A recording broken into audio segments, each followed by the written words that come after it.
नमस्कार. उत्तम स्वयंपाक तसेच उत्कृष्ट गृहिणी होण्यासाठी खास टिप्स. व्हिडिओ आवडल्यास लाईक करा, इतरांसोबत शेअर करा. तसेच चॅनल सबस्क्राईब केलं नसेल तर सबस्क्राईब करा, म्हणजे येणाऱ्या नवीन व्हिडिओचं नोटिफिकेशन ताबडतोब तुम्हाला मिळेल. Tip number 1. दही आंबट असेल तर त्यात पाणी घालून ठेवा व थोड्या वेळाने ते पाणी गाळून घ्या व त्यानंतर दूध घाला, म्हणजे दह्याचा आंबटपणा निघून जाईल. Tip number 2.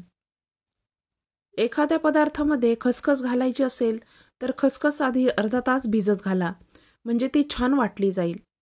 Tip number 3. जर तुम्ही नाश्त्यामध्ये एक बाऊलभर साबुदाणा खीर दररोज खाल तर वजन झटपट वाढेल. Tip number 4. वरण किंवा कोणतीही डाळ बनवताना फोडणीमध्ये थोडीशी मेथीची किंवा पालकाची पाने चिरून घाला. टेस्ट छान येते. भाज्या नसतील तेव्हा मेथीचे 7-8 दाणे घाला. Tip number 5. उन्हाळ्यामध्ये दूध खराब होण्याची शक्यता जास्त असते. फ्रीज नसेल तर वारंवार गरम करावे लागते, त्यामुळे त्यातील पौष्टिक घटक नष्ट होतात. अशा वेळी दूध गरम करतानाच त्यात 2 हिरवी वेलची तोडून घाला. यामुळे दूध खराब होण्याची प्रक्रिया मंदावते. Tip number 6. घरी तयार केलेल्या साजूक तुपाला जास्त दिवस झाल्यावर वास येतो. अशा वेळी तूप कढवताना त्यात खायचे एक पान घाला किंवा त्यात एक छोटा तुकडा गूळ व थोडे सैंधव मीठ घाला.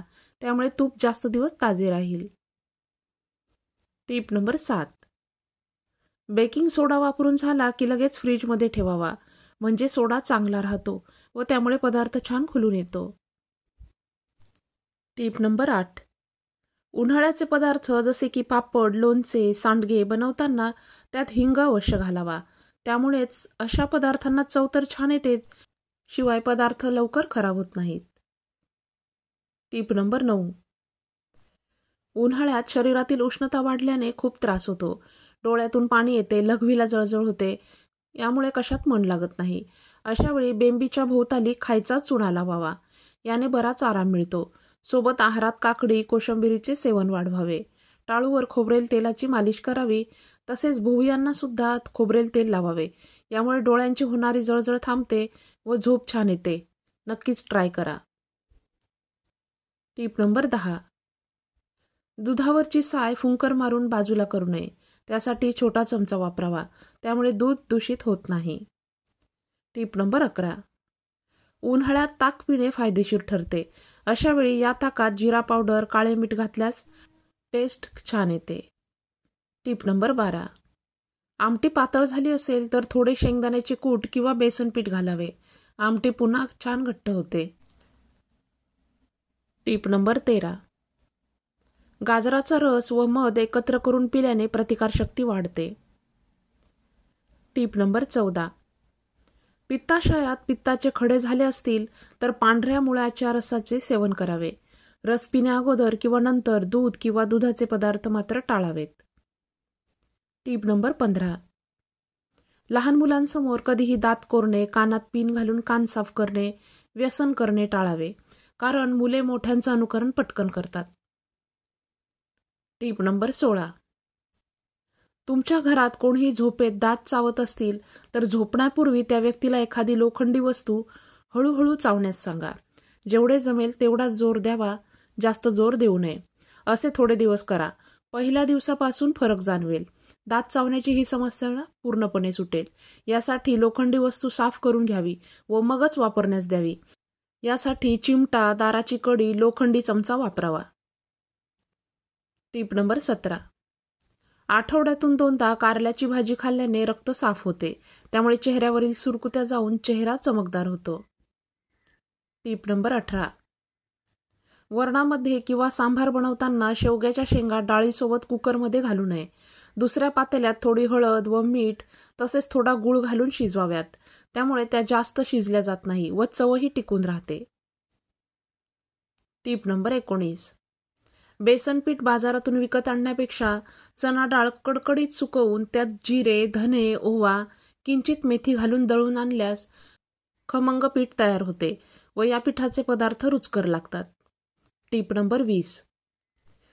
उष्णतेचे आजार असतील तर तळहाताची त्वचा निघून जाणे, तोंड येणे यासारख्या समस्यांमुळे झोप येत नाही. अशा वेळी कांस्याची वाटी घेऊन ती वाटी गाईच्या शुद्ध तुपामध्ये बुडवून तळपायांना मालिश केल्यास उष्णतेचे सर्व विकार दूर होतात व झोपही छान येते. टीप नंबर 21.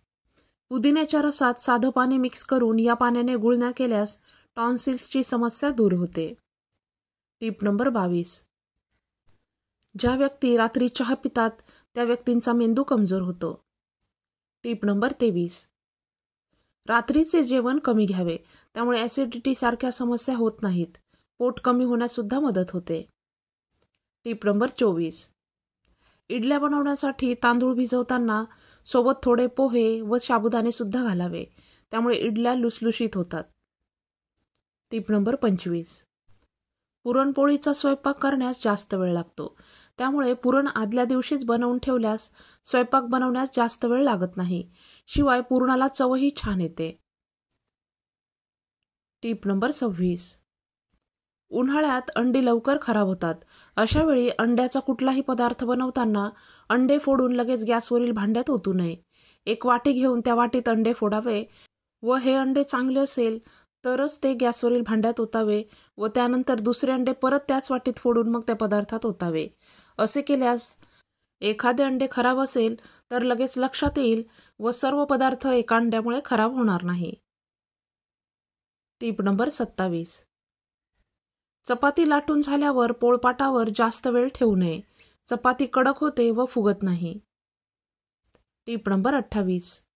घरात जास्त माशा येत असतील तर लोखंडी तव्यावर लसूण ठेचून भाजावा व त्यानंतर तवा माशा फिरतात त्या जागेवर ठेवावा. माशा निघून जातात. त्यासोबतच घरात स्वच्छता सुद्धा ठेवली पाहिजे. टीप नंबर 29.